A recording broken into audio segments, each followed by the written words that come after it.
बिस्मिल्लाहिर्रहमानिर्रहीम नहमदुहु व नुसल्ली अला रसूलिहिल करीम अम्मा बाद।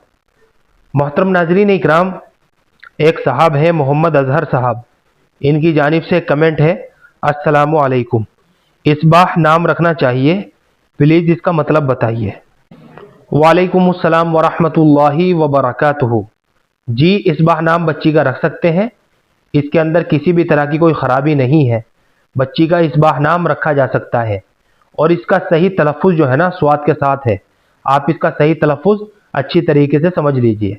सबसे पहले अलिफ है, उसके बाद स्वाद है, फिर उसके बाद बा है, उसके बाद अलिफ है और आखिर में बड़ा हा है। इसबाह, इसबाह जो है ना ये अरबी ज़बान का लफ्ज़ है और अरबी ज़बान में इसबाह के माना आते हैं सुबह का वक्त, सुबह की रोशनी।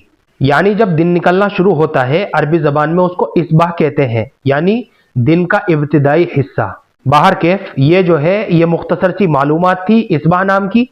इसबाह जो है ये लड़कियों के लिए माना के एतबार से बहुत अच्छा नाम है, बहुत खूबसूरत नाम है और अरबी नाम है। चुनाचे बिला डाउट और बिला तरद्दुद हम अपनी बच्ची का इसबाह नाम रख सकते हैं और इसके माना के अंदर भी किसी तरह की कोई खराबी की बात नहीं है। मुझे उम्मीद है कि आपको अच्छी तरह समझ में आ गया होगा। अल्लाह हम सबको सुन्नत व शरीयत पर पाबंद फरमाए। फ़क़त वल्लाहु आलम।